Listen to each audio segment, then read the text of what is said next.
Good afternoon, everyone. My name is Ellen Meter, and I use the pronouns she, her, hers. We're delighted to welcome you to the Artist Talk with U of M students who entered the inaugural Art and Design competition for the James Jackson Award. Before we begin the program, I'll provide some introductory information. So this session offers live transcription, and to enable this, please click on the closed caption CC Live transcript icon at the bottom of your screen and select Show Subtitle. Also, this session is being recorded, and please make use of the Q&A feature to ask any questions you may have throughout the event. You may also upvote a question that has been posed in the Q&A feature.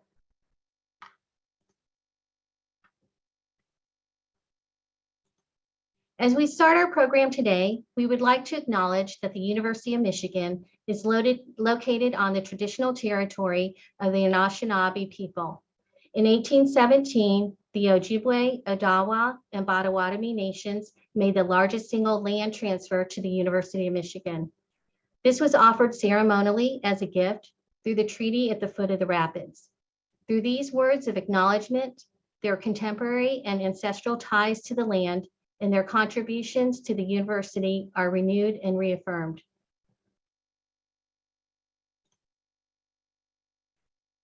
For our program today, Vice Provost and Chief Diversity Officer Robert Sellers will provide some opening remarks. Then we'll hear from the student artists with Professor Endi Poskovic moderating that conversation.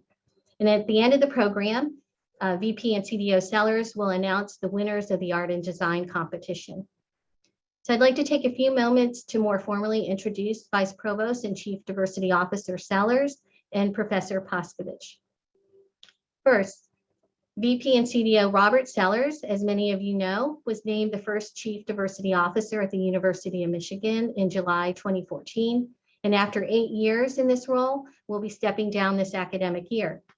During the 8 years as VP and CDO, he oversaw the development and implementation of DEI 1.0, which not only represents the shared strategies to increase diversity, equity, and inclusion across all 50 units at the university, but also spurred the creation of many different initiatives, including the Wolverine Pathways Program, the First Generation Gateway, Go Blue Guarantee, the new Charter Multicultural Center, the addition of a staff ombudsperson, the creation of the University Diversity and Social Transformation Professorships, and the LSA Collegiate Fellows, and many other initiatives, including the James Jackson Distinguished Faculty Career Award for Diversity Scholarship, and this inaugural Art and Design competition for the James Jackson Award.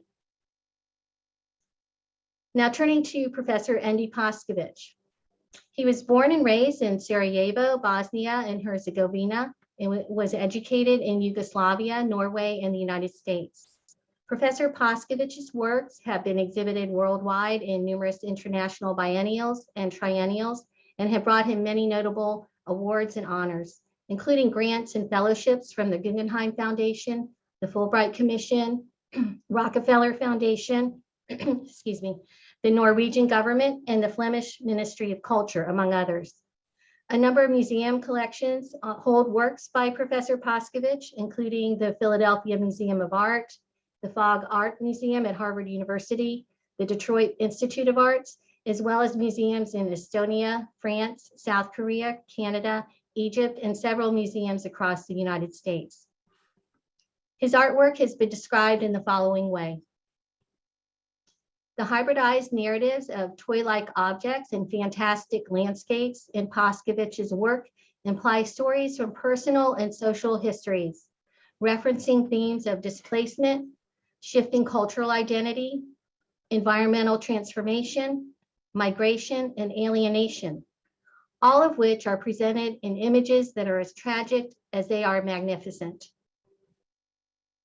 Professor Poskovic is not only an internationally renowned artist, but he is also a passionate teacher who challenges his students to bring in their own unique experiences to their work. When I first met Professor Poskovic, I could tell that he was passionate about working with students and exposing them to multiple perspectives and making sure that they had the tools necessary to create their best works. So the idea of this art and design competition came from Vice Provost and CDO Sellers because he wanted to engage U of M students in the process of awarding the James Jackson Award to a distinguished faculty member. And for the past 3 years, Professor Paskovich and I have been collaborating on the development and implementation of this inaugural competition in Artist Talk. So now, without further ado, I invite Vice Provost and CDO Sellers to take the virtual podium. Thank you. Thank you so much, Ellen, for that wonderful introduction and all of the great work that you've done in pulling this wonderful event together. So I want to thank everyone today for joining us as we hear from the inaugural group of students who've entered the James S. Jackson Award Art and Design Competition. As Ellen mentioned, this competition has been in the planning and development stage for a number of years. And I'm so pleased to welcome you all to our Artist Talk today. The winning design will be presented to the faculty recipient of the James S. Jackson Distinguished Career Award for Diversity Scholarship. This award is in honor of James S. Jackson, who served as a faculty member here at the University of Michigan for almost 50 years. His groundbreaking scholarship in psychology, sociology, public health, and gerontology not only greatly improved, but revolutionized our understanding of the life experiences of African Americans, as well as enhanced their health, quality of life, and life opportunity. In addition, Dr. Jackson has helped to support the careers of literally hundreds of students, postdocs, and faculty of color throughout his career via his mentorship and advocacy. Appropriately, the James S. Jackson Distinguished Career Award for Diversity Scholarship recognizes a senior faculty member at the University of Michigan who has made important contributions to our understanding of diversity, equity, and inclusion through research, scholarship, and creative endeavors. It recognizes a person who has an outstanding record as an educator in teaching and mentoring, and whose work has focused on issues of importance to underrepresented communities. Dr. Arline Geronimus, Professor of Health Behavior and Health Education, and Associate Director and Research Professor at the Population Studies Center in the Institute for Social Research, was appropriately selected as a 2021 recipient of the James S. Jackson Award. Dr. Geronimus is a national and international leader in population health. She has made unique and seminal contributions to theory, empirical research, methodology, and practice as it relates to diversity. Her interdisciplinary abilities and collaborations have been consistently at the vanguard of several fields, including public health, medicine, economics, political science, critical race theory, and applied anthropology. Dr. Geronimus will give her public lecture as the James S. Jackson Award winner this fall, and I hope that you all will be able to attend. Now, I've had the wonderful opportunity to see the art and design entries with the judging panel. And these entries included unique garments, photographs, paintings and drawings, an animated film, and a mixed media composition. I can only tell you, I was blown away by our student artists' creativity and thoughtful reflection about DEI. Their work collectively was just simply inspiring. I'm sure you are like me and are looking forward to hearing from our incredible students. So without any further delay, I'd like to invite Professor Paskovich to our virtual podium. Thank you, Professor Paskovich.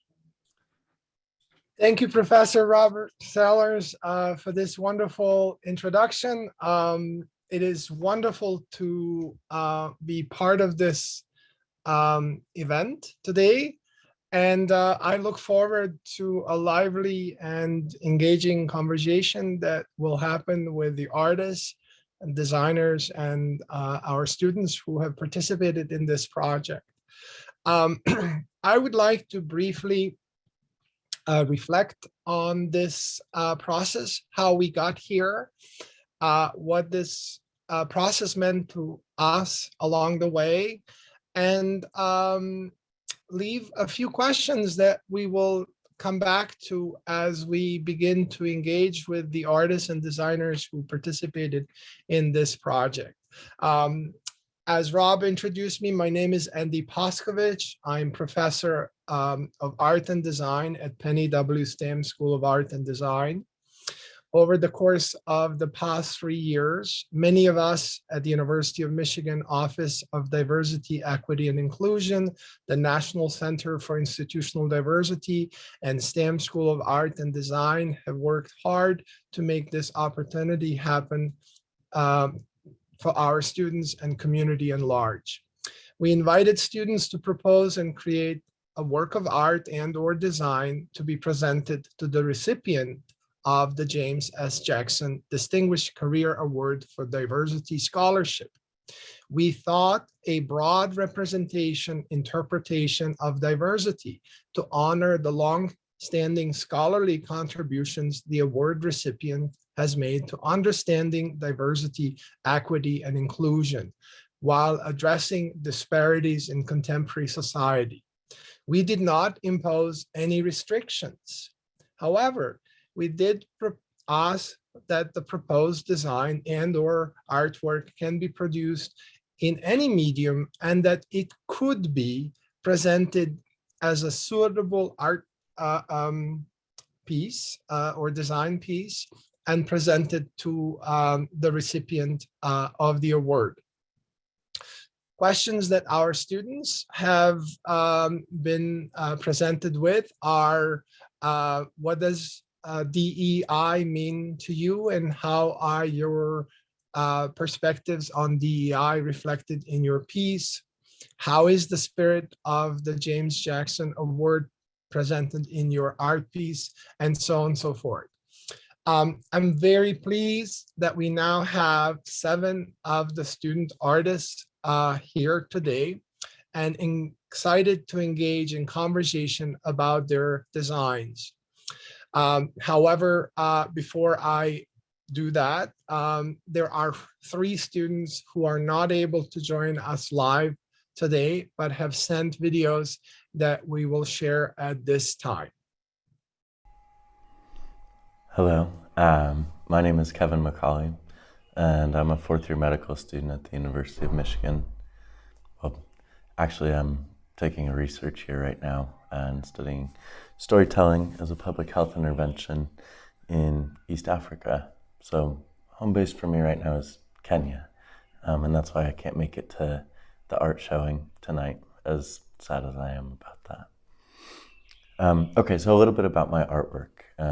The photo that I took, which has been submitted and being displayed as a finalist piece in the James Jackson Diversity Award, was taken during a trip that I took through the American South. I was retracing the steps of the civil rights movement and visiting key places and monuments and museums. So the photo taken in the midst of my trip through the South, it's sort of like my coming to terms with history not being just black and white, or rather not a Nebraska boy white history, which was taught to me, and seeing that that was only one side of the story, and that I'd been seeing fact and what was rather not but someone's perception. When I walked along these paths of the Oak Alley plantation, I was struck by how forced my perspective was. The lawns were beautifully manicured. The roses were unblemished and in perfectly straight rows. And not a lick of the history of this forsaken place told by anyone who wasn't overexposingly white.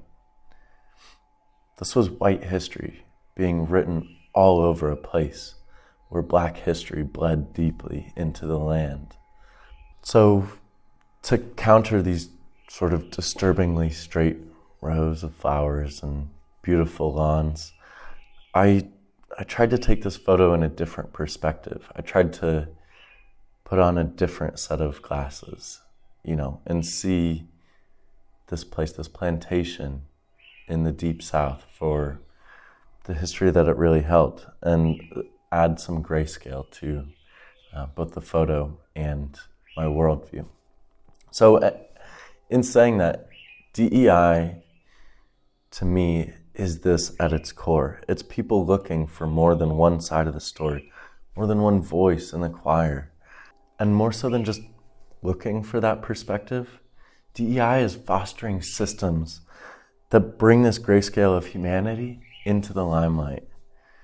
DEI and the James Jackson Award exemplify what it means to intentionally seek out the in-between, to honor that, and to ensure that we never forget that our perspective is only that, one person's view of the world. Thank you. My name is Thomas Wu. I'm from Rochester, Michigan.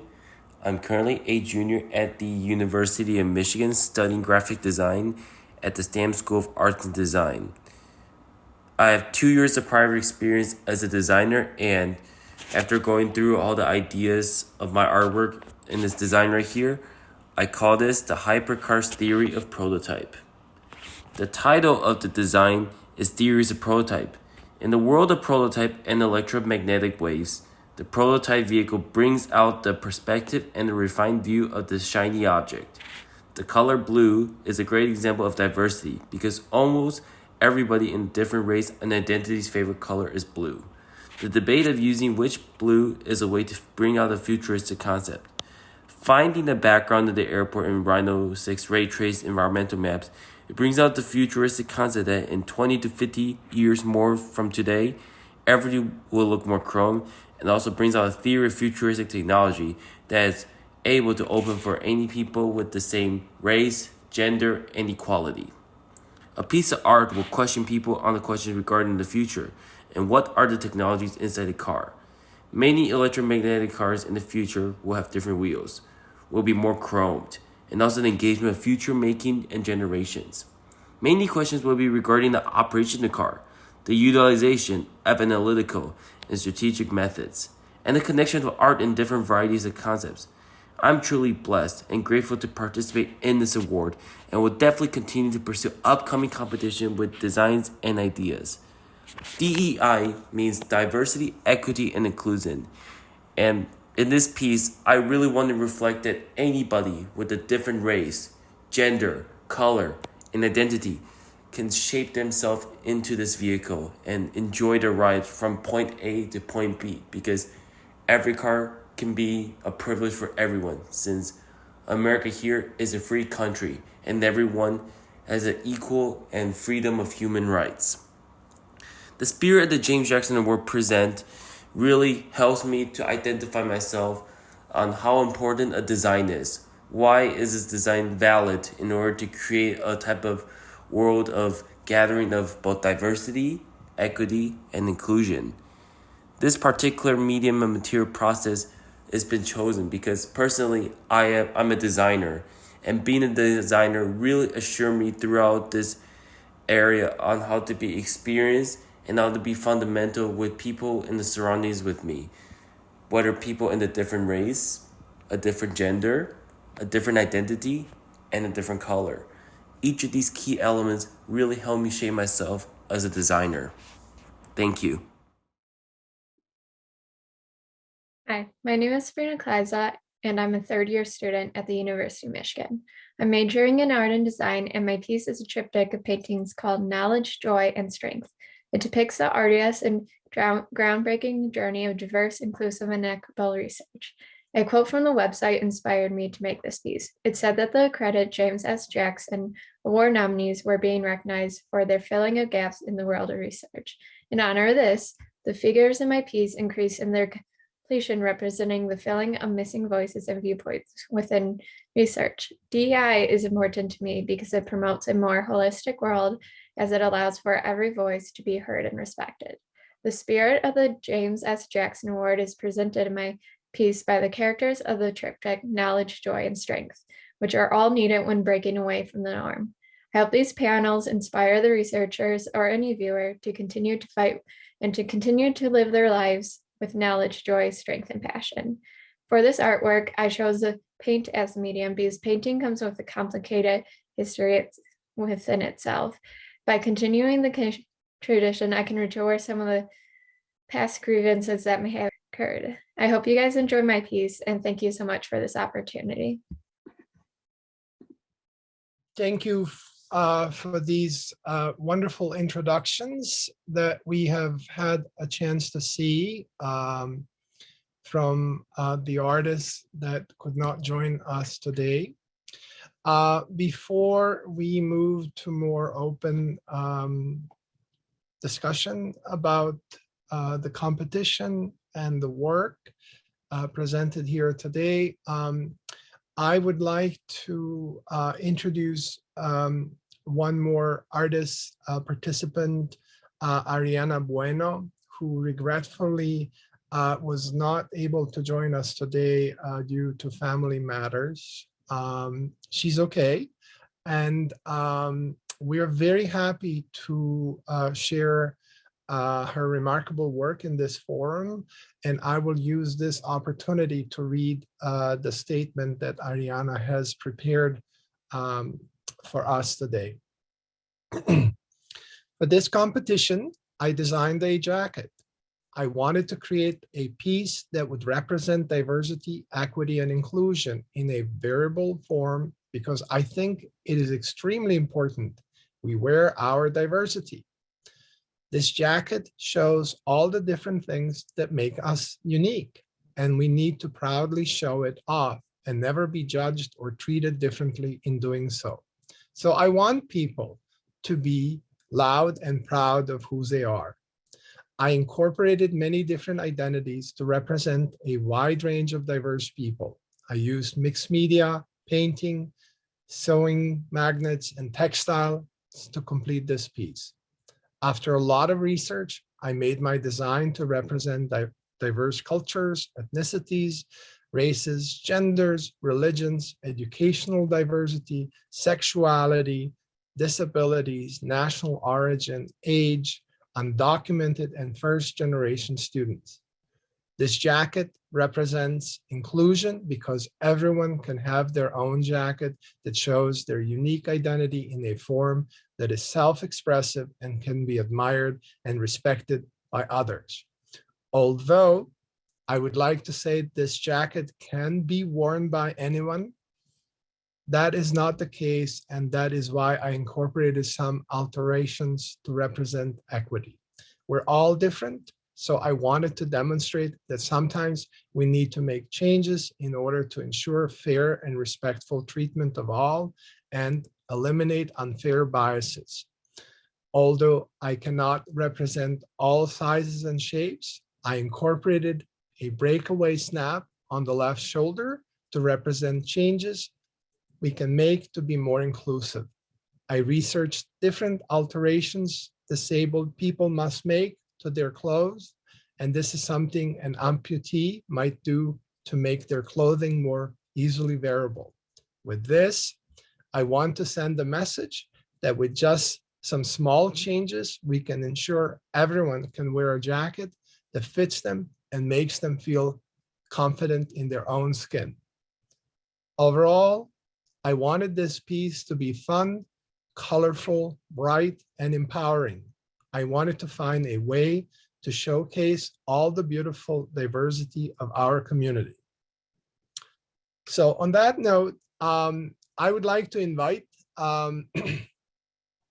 our artists and designers, participants in this competition, and I will call their name and ask them to tell us a little bit about themselves before we begin with our discussion about the competition, diversity, equity, and inclusion, and many wonderful things that they have shared with us through their work. Here with us is Leo Gabaron,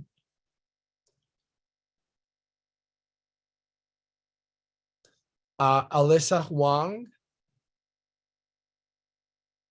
Ray Jung, Nicole Patel,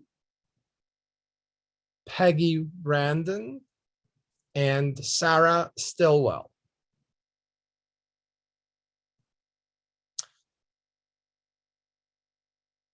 One of the things that really resonated with me throughout this process, and I'll pause here for a second to say that when Ellen and I met almost 3 years ago, Ellen pitched this idea of James S. Jackson Award competition that is organized by the university, and said, wouldn't it be wonderful to do something from perspective of an artist, designer, and bring these points of view into the equation, so that the recipient of this award ends up being also the person who will have it in recognition for their work. And it immediately resonated with me. It just made it very clear that here's an opening to open this conversation and come from a unique standpoint of artist and designer. Now, 2 years later, given what we have all went through the past 2 years of the pandemic, and limited opportunities to engage in person, I'm really excited to be at this juncture and see all of you who have contributed to the process, but also engage with you through questions that might be of great interest for this discussion today.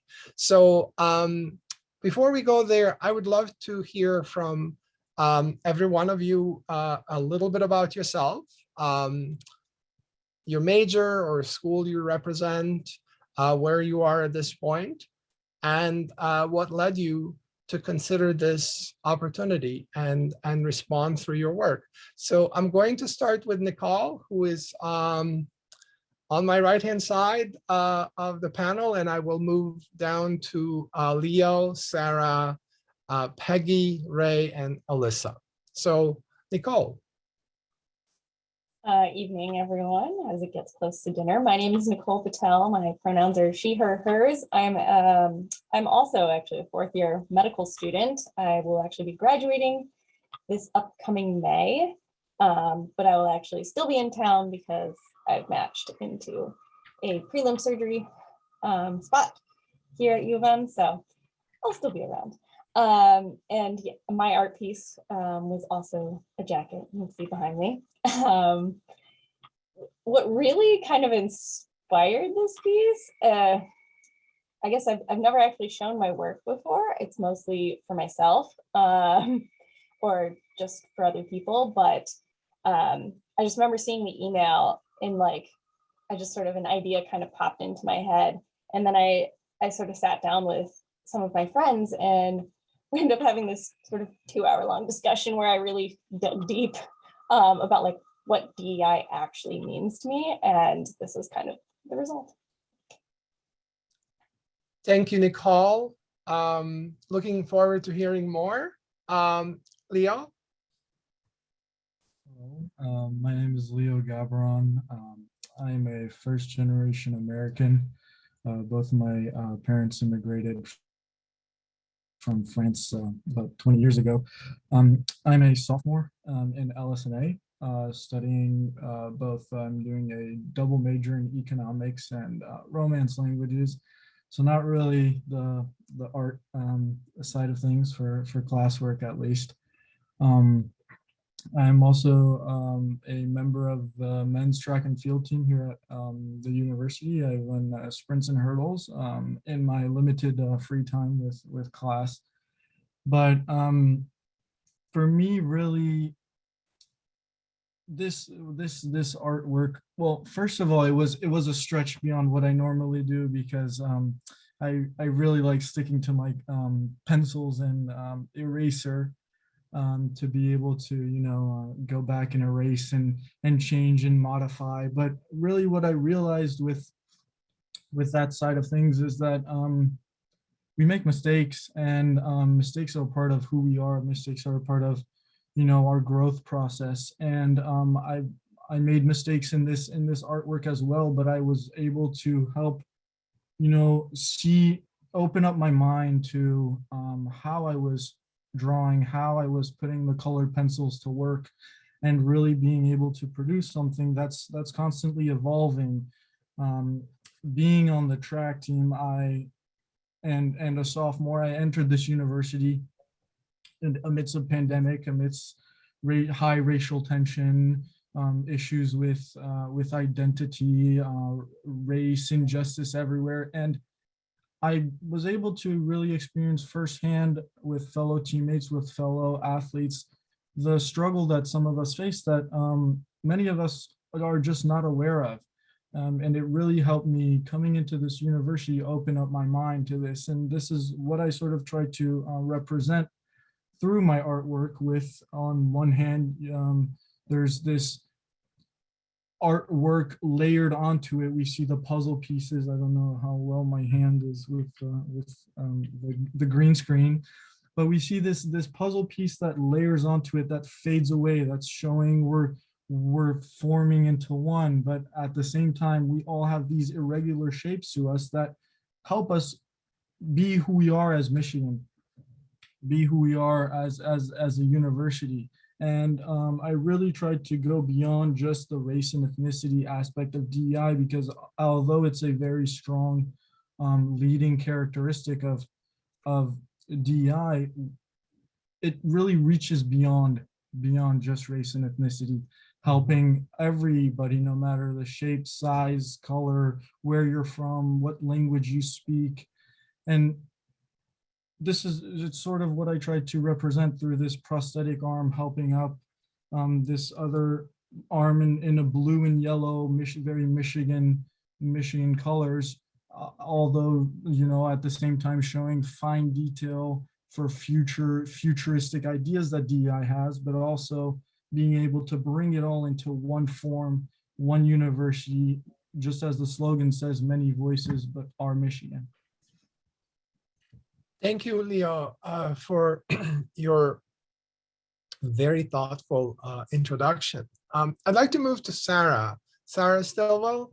Hello, Sarah. Good to see you. Hi, everybody.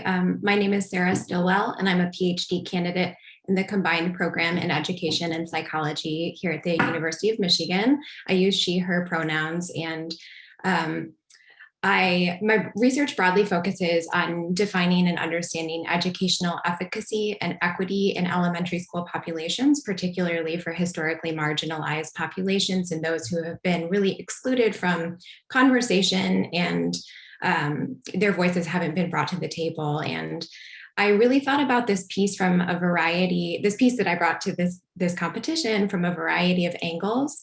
And I call it dismantling the ivory tower. So as a woman in science, I think a lot about the voices that are honored in the literature, in places and spaces, in classrooms, and who takes up airtime and who we really hold in positions of power. And so this piece really examines that from a variety of perspectives. So I borrowed from the format of broadside printing to really have a call to action about what DEI is, and examine whose responsibility it is to do so, and examine who's been held in these positions of power, to really invite the viewer in to not passively engage in the piece, but really proactively think about what is your responsibility to assume your own role in reimagining the shape and space and place about DEI within the ivory tower. So I really hope that we can create more spaces and places for folks who have been historically marginalized within DEI and really sort of flip the ivory tower on its head. And there's a poem that's all in there that you probably can't see particularly well, but maybe I can read some bits of it for you at some point. And I also I used all repurposed materials as well, wanting to incorporate ideas of access and who are really holding in these positions of power. So really looking forward to being in conversation with you all about these amazing pieces that I see, and really just delighted to be here. Thank you, Sarah. Thank you for that very thorough and fascinating introduction to your practice that comes from much broader, expanded field. I look forward to asking some questions that are specific to your work as well. I'd like to welcome Peggy now, Peggy Brandon. Hi, everyone. My name is Peggy. I graduated from U of M in the spring of 2021 with honors in microbiology, and I'm actually currently working as a fellow at the NIH in the Signal Transduction Laboratory over the next year. I am really interested in medicine, and I'm also interested in health disparities, which often lend itself to social justice engagement, but also upholding diversity. And I love art. I honestly regretted not studying it formally at UMich. And I was excited to help honor faculty with this award and to give agency to Black women on this campus in doing so. So I'm excited to talk to you guys a little bit more about it. Thank you, Peggy. Very good to see you. And I look forward to a conversation with you and everyone else following these introductions. I'd like to welcome Ray. Hi, everyone. Hi, Endi. Thank you so much for making this time for us to speak about our work and myself. So my name is Ray Jung. I received the Master of Fine Art, and I graduated Penny W. STEM School of Art and Design in August 2021 as a recipient of the Jean-Paul Schlosser MFA Thesis Award as honorary mention. So now I graduated and I'm working as a professor of practice and inclusion, diversity, equity, and access generator, such a long title at Alfred University. So I'm a social practice artist. I'm working with community members. I am activist as well, who vocalizes racial, gender, and social justice through creative practices. So as a member of diaspora, first generation immigrants, and woman of color, I work a lot of different interdisciplinary methods across languages, visual art, and critical race theory for making liminal spaces to observe the intersections between, race and gender as a woman of color. So if I have some time, I want to share some of my work. So this is the actual book. You can see the background, and this work is this is called Pari Gongju, the Princess Pari. It's a folk tale. It's orally delivered from the hundreds of thousands of years ago. And then I love this book since my age was 5. And the book was toured because I read it every single time. And then I read this book again, and then I was very shocked how horrible the story is. It is about indoctrinating patriarchy, and a lot of horrible things happen to a little girl. And then now I read this book, and then how much this system of oppression has been repeated here in the society in many different ways. So what I've been doing was like exhibiting this work, and then let the community members, especially women of color in the United States, and then read this work together and rewrite the new story as a contemporary version of the Bari story. So that's very simple, but it's not simple at all, because I made 2 films about this process and how the Korean, this is from Korea, and how many young women, and they've been shocked by the story because they know about this story. and then how much the system of the stories and system works entirely, and we didn't even notice about it. And then rewrite the story was very much giving us a lot of catharsis, because we have the power and agency to break down the story and then tear apart the story and then we write about it. So it's just like a process, indoctrinate young girls in a system of oppression. We are just tearing the part one by one. And this kind of system is not only we can find in Asia, but also in USA too, and in the world.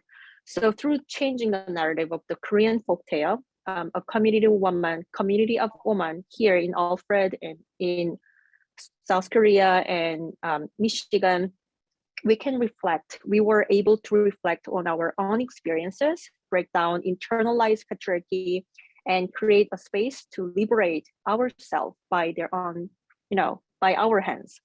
So this is the overall, the process of bookmaking. And then I'm planning to make a play with this story or other story.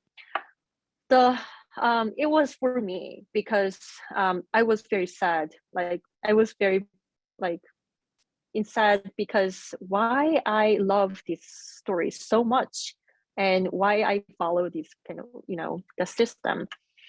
I want to speak a little bit about DEI. I believe DEI is the direction we should go with no negotiation, but oftentimes DEI is very hollow because it serves and benefits white institutions, often based on the article written by Nancy Long, Racial Capitalism, or Whiteness as Property, written by Cheryl Harris. DEI has to do with combating white supremacy and existing systems. Sometimes we cannot see. We are just in there and we didn't even notice it is in there. And it has so many different things like whiteness, white supremacy, and white privilege. And it's ingrained in and indoctrinated our mental and mindset. So I need to say we need to do without negotiation, and we need to do it. And we need to start the dialogue, and we need to talk about the difficult and also taboo topics around, race, gender, and identity. So I'm really happy we can have a conversation about what does that mean, DEI, for you. And I believe it's for celebration and embracement, the differences and learning process from each other. Thank you for listening. Yeah. Thank you, Ray, for your wonderful introduction to your work process and broader context within which this piece has been situated. I would like to welcome Alyssa Huang, to introduce the work and herself. Yeah. Hi, everyone. Sorry, my connection's a little bit spotty right now, so I might break up a little bit. But so my name's Alyssa, and I'm a junior right now at STAMPS at the University of Michigan. And I basically created this animated short. It was pretty much inspired by my experiences. I grew up in California, and I'm a third generation Chinese and Taiwanese American. So my grandparents pretty much came to America. They immigrated here in their 20s. And from there, my parents were born in America, and then I was born in America. And growing up in California, I was pretty much surrounded by a lot of second generation Asian Americans. So in terms of that, because of how I grew up and my parents grew up in America, I kind of grew up not as attached to my culture as the people around me. So as I grew up, I kind of noticed this difference between myself and the other Asian Americans around me, being that they were second generation, I was third. So then there was this one incident senior year where one of my closest friends from third grade actually called me whitewashed, which is a pretty derogatory term to call other, I guess, people of color, especially in Asian American communities who are not as connected to their roots. So from that, I kind of, this insecurity within me just kind of grew and just like festered inside, I guess. And yeah, so then I created this animation, just like having to talk on Zoom. I talked over Zoom about these generational differences to kind of like reconcile my identity. So I talked with my family, I talked with my grandparents, and then I finally talked with that one friend who called me whitewashed and kind of confronted her about it. And yeah, so then I extracted the audio from those interviews and kind of created this animation as sort of a visual essay around that audio. So yeah, that is what I mean. Thank you, Alyssa. Thank you for your introduction. Having seen your work in the early stages of production and reflecting on it, it's really exciting to think of it in relation to the other works we have seen in this process. So what I'd like to do is start with a couple of questions, and then I would also like. Endi, I'm sorry, did Peggy introduce herself? Peggy, I'm sorry, Peggy. Yes, Yes, okay. Peggy did. Okay, Yeah, thank Peggy you. did. Sorry. Yeah, I'm sorry. Peggy did introduce herself. So, as I what I'd like you to talk a little bit more about is the works and their specific process used to deliver the message. It seems to me, at least in this group today, that we can point towards certain threads and ideas, but also ways of how visual language operates. So I would like to talk briefly about Sarah's and Ray's work. Both works work with very specific role that both visual language, but also written language bring into this act of engaging with someone's work. And so as I first encountered Sarah's work, clearly the act of reading the text became the act of reading the image. And so the image, for its potency, the text, the very nuanced acts of constructing that text and then providing other references brought me into the sphere as if I am, in fact, encountering a painting. Its scale, might I even characterize it as monumentality, by being framed and having almost a certain kind of an apologetic totality. You know, it's right into your face. And it deeply resonated with me as it did with many others. On the other hand, Ray's work brings a certain kind of intimacy and considerably more nuanced entry point into experiencing the work.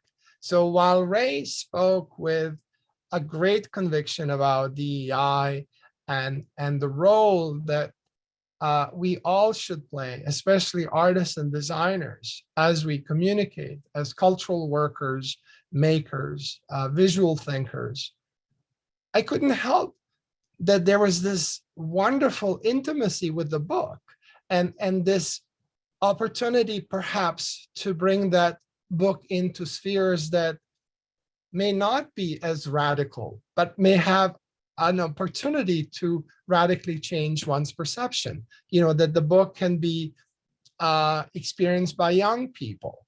Then Ray mentioned the idea of a play that she imagines based on the book, which seemed just even greater opportunity to expand on that kind of conversation that these two works propose, but from a different standpoint and in, I would say, different ways. So I'm curious if you can speak a little bit more about that, how you understand your work now that this conversation has begun to open up other thoughts and questions.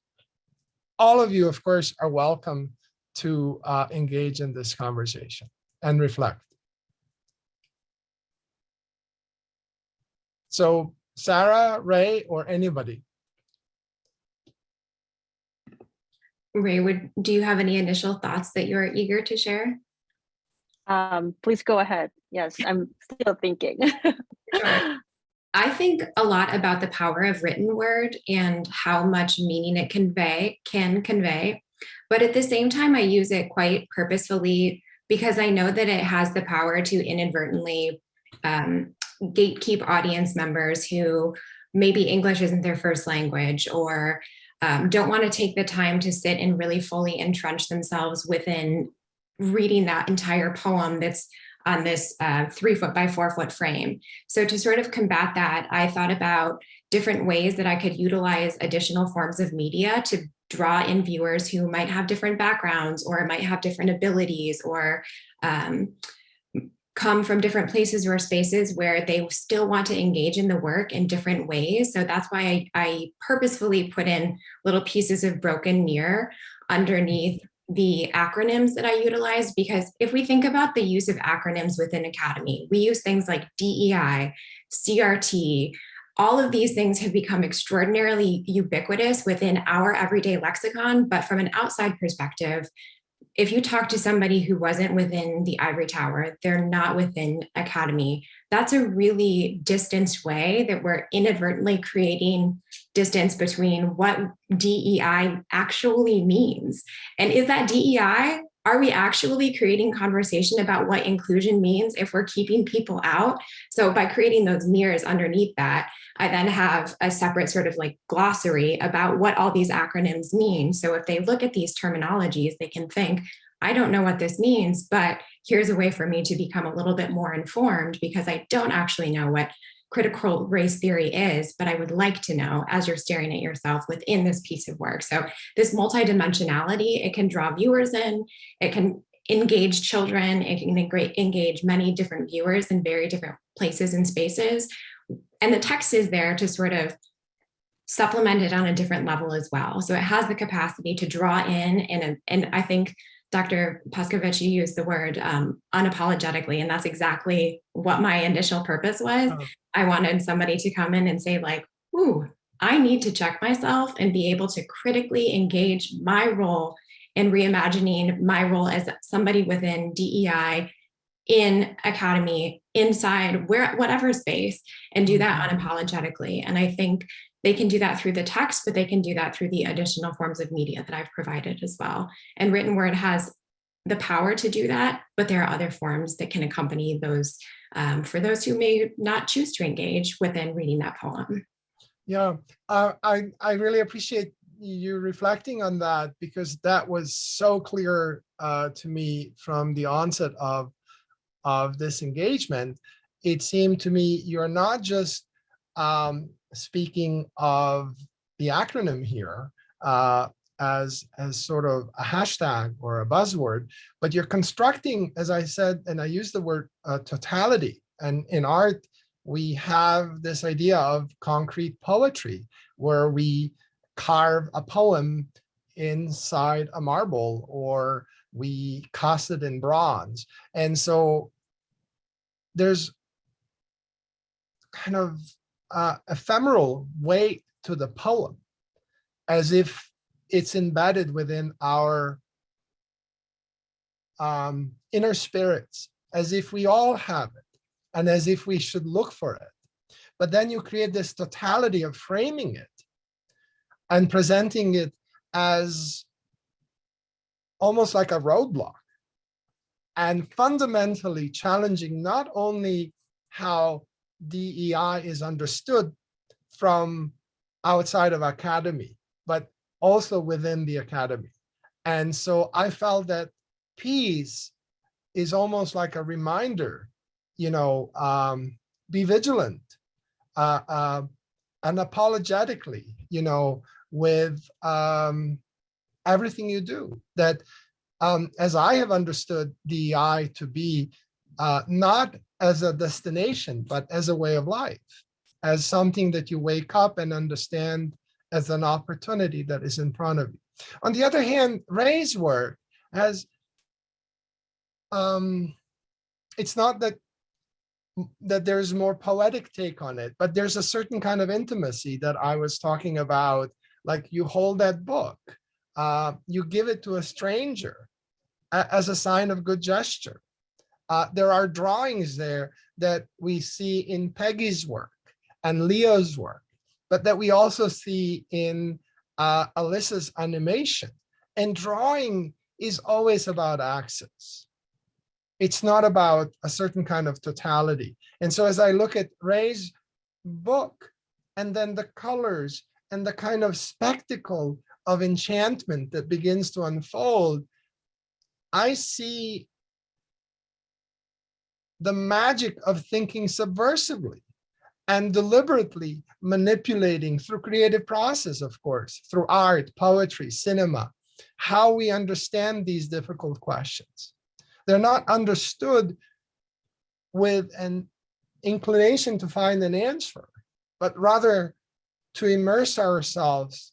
And so they permeate our systems and we understand them as an ongoing both process, but fundamentally destination.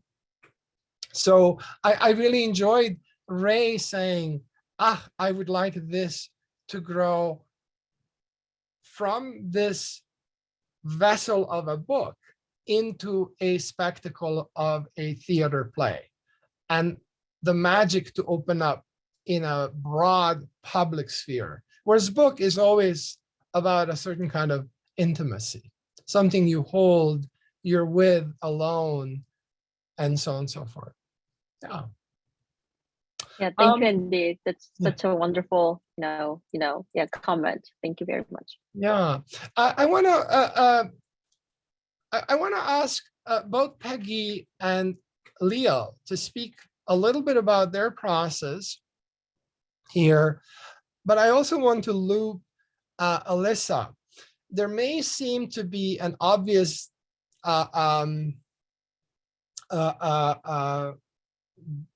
of difference between how a drawing on paper as a single image operate as a certain kind of a still act, or like a still, something that lacks movement, versus in case of Alyssa's very fluid, seemingly dreamlike reflection animation. But I think they are very, very connected. And so I'm curious to hear from both Peggy and Leo about this idea of a singularity of drawing, meaning leading to a finished image. Like in Leo's image, I see two hands connecting. And so that there's a process there of not only thinking of connection, but then creating that visual manifestation of what connection means to Leo. On the other hand, I see a hand in Peggy's image, and it's loaded with meaning in terms of how that gesture of hand reveals so much more there of a different kind of act. But then I look at this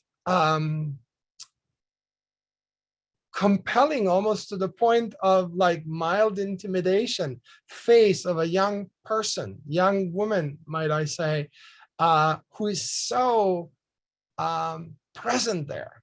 And now that I see Peggy in proximity of the drawing, I cannot untangle that two manifestation in one. And so I'm really curious to hear a little more from you about that. Peggy, would you like to start? Sure, absolutely. Yeah. Well, first of all, thank you so much for your interpretation of my piece. I'll just kind of go a little bit into more detail about the meaning behind it. So it's an 18 by 24 watercolor on canvas entitled The Myth of Black Mediocrity.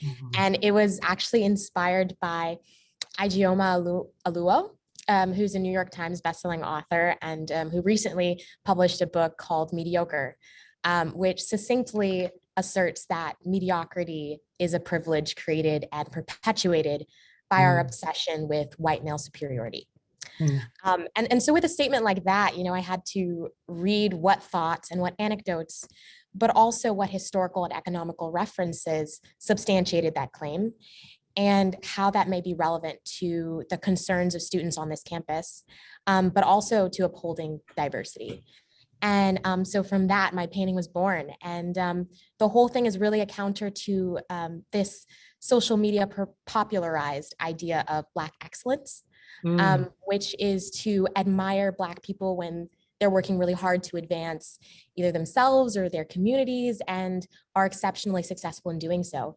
But it really, my piece is to bring attention to what you can think of as one of the 4.26% of students at UMich currently, who might be told that their privilege to attend the university negates all of the historical gaps in wealth and education that their family might have experienced. And it's to draw attention to their needs, which may be different from that of other students. And it's a call for diversity, but also for equity in all of their needs and for the Black students on campus. And so it's really interesting that you go into detail about the hand placement and design. It's really to just focalize a Black student on the campus. It's supposed to be generic, but to just show them present and deserving of being there and of the needs that they might have that are different from other students. Yeah, well, thank you for that, Peggy. But just as I identified you in that portrait, I mean, and that's again in the eyes of beholder, I'm interpreting it. I immediately came across with this sense of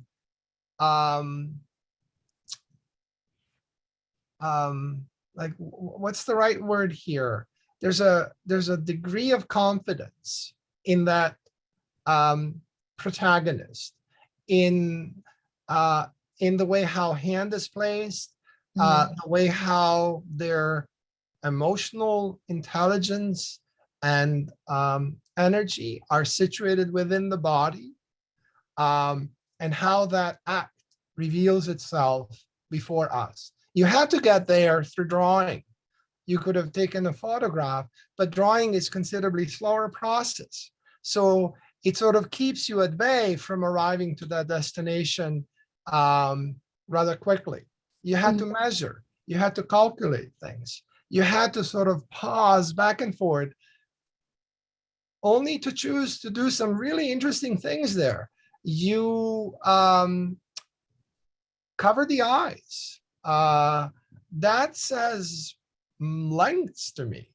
And then in place of hair, there are sort of floral elements there, which are very symbolic. So there's a lot of room to interpret this work. In the same kind of way that I think Leo speaks about his interests here, and that he so beautifully articulated how he understands DEI more broadly, coming from a different perspective than you, perhaps, Peggy, come from. Leo, why drawing for you? Well, first, thank you for the comments, but I'm actually glad Sarah went previously, because for the same reasons that Sarah decided to transform the words into a way for many people to sort of understand the meaning of written words, I tried to go in the complete other sense and just go completely away from words, because for me, words have a more of a dictionary type structure to them, whereas artwork is drawing. It's all artwork, excuse me. But drawing is more, it's much more interpretation to it. And that's what I tried to express, as I'm a very visual person. And I really, the way my parents came over from France 20 years ago. None of my family is here. They came over with 2 suitcases, and then one got stolen within the first hour they were in Ann Arbor. So I've really been brought up in this third party type of view on the American culture, sort of seeing it from a different standpoint, seeing it from a different perspective. All throughout high school, I was the first one in my family to experience American school system, and seeing things from a different sort of pulled back perspective allowed me to see things that maybe people who are directly involved in it, whether it be school, athletics, music, could not necessarily notice all the fine detail to it, as I was not directly implicated, seeing things from an outside perspective. And this is what I tried to do with this drawing, removing sort of the boundaries we may sometimes impose on ourselves. With this, the artwork in itself is, I think, also an 18 by 24. It's quite a big drawing, framed, but it's sort of hard to see on the Zoom image, but there are about 30 to 35 different types of yellow, and there are roughly the same amount of blues used in the piece. I really just laid out all these colored pencils and tried to mix and match and flow them and blend them together, really trying to give off as much diversity in these 2 colors as we have around us in society. Because as much as we accept it or we don't accept it, every one of us has its own implication. And the very darker yellows we see at the tip of the hand, of the arm, end up wrapping the arm together into one, showing the ends of the prosthetic part of the piece. And they all have as much of an impact as the lighter colors we see in the middle of the prosthetic arm, as well as the lighter blues that fade out into really forming that one shape of the hand as we go downwards. And so I tried to use this mix of so many different colors to really show how we are all involved in our own way into making this one piece whole. Thank you. So, yeah, that's what I am. Yeah. Thank you, Leo. I would like to, so I was connecting Alyssa's animation, which all happens through drawing, along very similar lines that we have seen in Leo's and Peggy's work. It's a work that exists in a virtual format. It can be, of course, tangibly presented inside a theater on a large screen with people around it. But it is also the kind of work that more often than not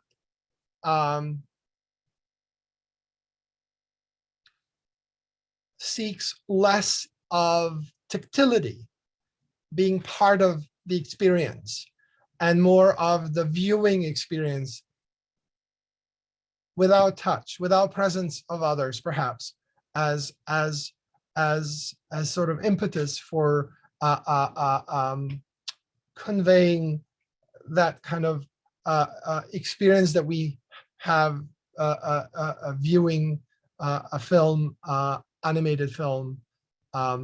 Whereas in case of Nicole, you have made work that is all about that experience of being present with material. So the tactility, the texture, the color, of course, maybe act of wearing it, walking with it, encountering others, bumping into each others, walking into a room of people wearing completely different outfits. I feel like that's what the work is trying to open up conversation to. And so I'd love to hear from both of you how you understood the potential of your work from these seemingly two opposite sides of the spectrum, and how in case of Alyssa's work, which is more of a personal, intimate reflection of sort of an outsider inside her own body, being surrounded by all these other bodies, kind of navigates through this really fast-paced moving animation. Whereas Nicole's piece has a certain kind of stillness, certain kind of almost presence, as if it's not calling for that kind of interaction. So I would love to hear from you more about how you understood both the opportunities and challenges that came with that. Yeah, thanks for those comments and your insights into my piece. I guess I actually resonated also a little bit with what Leo was saying, and I've never been great at expressing myself with words so much. And so for me, I've always been drawn to doing things, creating things to express what I want to say, where I sometimes cannot find the right words to say. And so for me, this piece was a lot about the creation and expression of identity. And it's in all the little details that you can see and you can't see.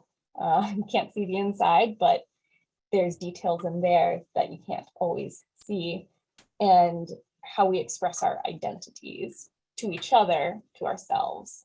And going back to what I was initially sort of saying when I introduced this, it kind of, some of this came to me, and why I thought about it is because of all the other people in my life and their identities and how we've interacted with each other, and how I've learned from them collectively, and to create and adjust my own identity.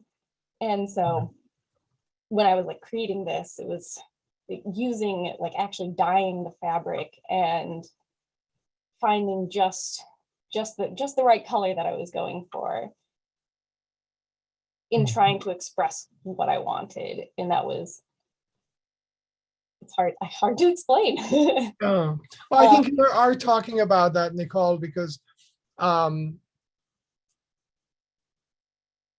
language, spoken or written language, are inherently cumbersome forms of communication. All you need to do is speak a language that others don't understand, and that communication falls short. Whereas I think visual language pushes that conversation further. The color, the tactility, the scale, its placement, and so on and so forth, is in a very different position to transcend those barriers. Whereas when I think of Alyssa's work, there's visual language. So the animation is moving at a certain kind of pace. And that is incredibly powerful. But then there's spoken language there. And as if they're at conflict with each other. But I understand it clearly that it's done on purpose. It's done there to confront the viewer that the interior self versus the exterior itself are always in conflict with each other. And creative tissue that connects the two is where opportunities transcend those barriers. And that's why I was referring to Alyssa's drawing. While Peggy and Leo are meticulously constructing their drawings, just as Sarah is meticulously constructing the totality of written language into a powerful visual statement. And Ray is adding all these nuances in the same kind of gray that Leo is talking about, the color, the texture, to tell a story. Alyssa is kind of as if deliberately manipulates with what the viewer is going to get out of it, just as much as she's struggling with her own question. And I think that's where remarkable power of creative process, especially art and design, comes to play a role that many other things like politics, law, even science can only deliver to a certain destination.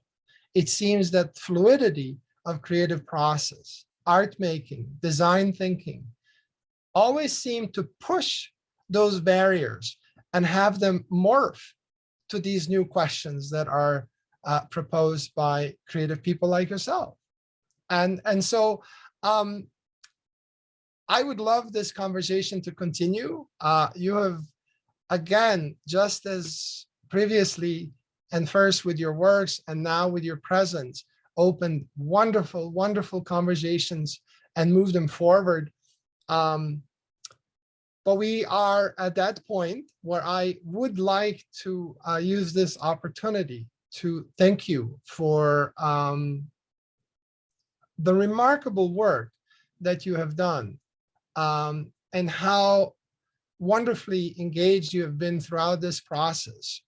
It did feel long to me, and I could only imagine how it felt on your end. But I'm immensely grateful for that and for all who have been involved in this process, especially you.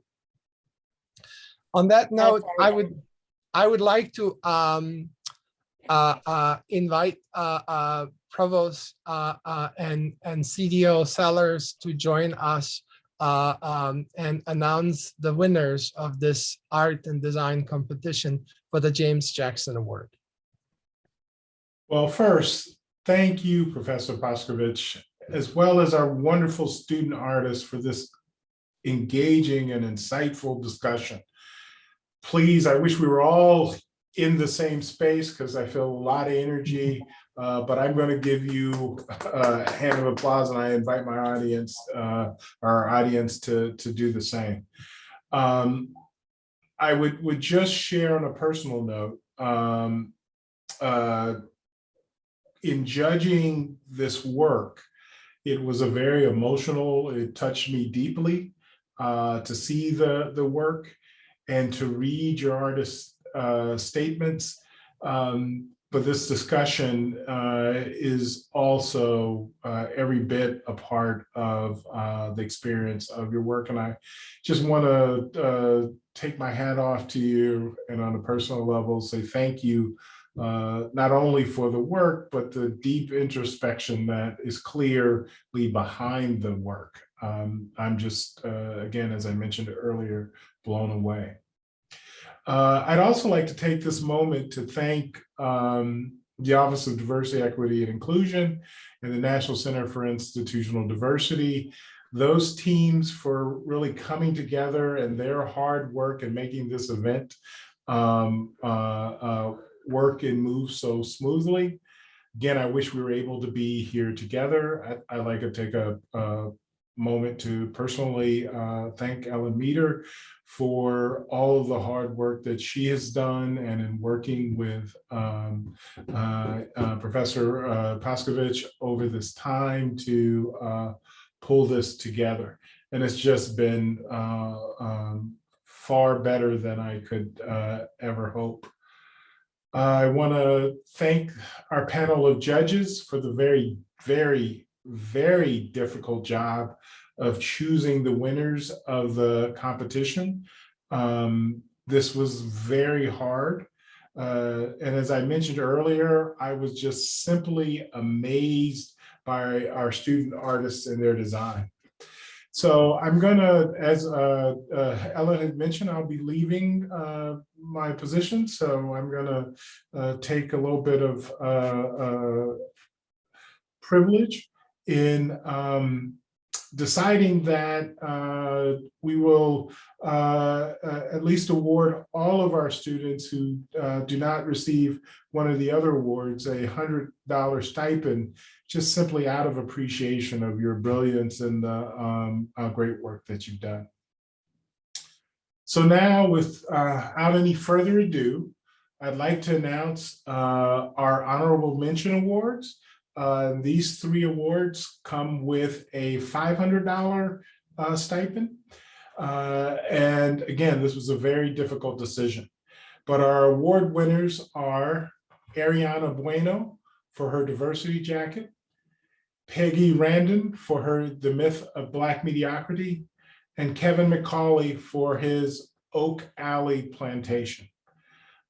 Congratulations to our honorable mention winners. And now finally, the overall winner who will be awarded a $1,500 stipend, and their design will be presented to Professor Arline Geronimus at her public lecture in the fall. Our overall winner of the Art and Design competition for the James S. Jackson Award is Sarah Stillwell for her mixed media composition, Dismantling Our Ivory Tower. Congratulations, Sarah. This is such a tremendous honor. Thank you so much, everybody who participated in the competition. I want to thank all of the other artists. Your work is absolutely phenomenal, and I certainly do not deserve this among the other competitors who are here. I truly don't know what to say. I think everyone is so phenomenal, and I feel so privileged to be among a group of such phenomenal artists. And rest assured that the stipend will be donated to one of the causes that is near and dear to my heart. It's one of my favorite DEI organizations that I volunteer with. So thank you so much for this opportunity. And I'm truly blown away. Thank you all. Thank you, Sarah. And thanks to all of our students for their fabulous work of art. Please join me in giving them another well-deserved round of appreciation and congratulations. So we have come to the conclusion of our ceremony today. Again, I want to thank you all for participating and coming out. And thank everyone again for being a part of this, what I hope to be an ongoing ritual and ceremony, again, showing the rich depth of feeling, thoughtfulness, talent, creativity that is our students, is the University of Michigan community, along with their commitment to diversity, equity, and inclusion. Please have a wonderful evening, everyone. Be safe. Take care of not only yourself, but take care of each other. Thank you. Thank you. Thank you, Rob. Thank you all. Yes.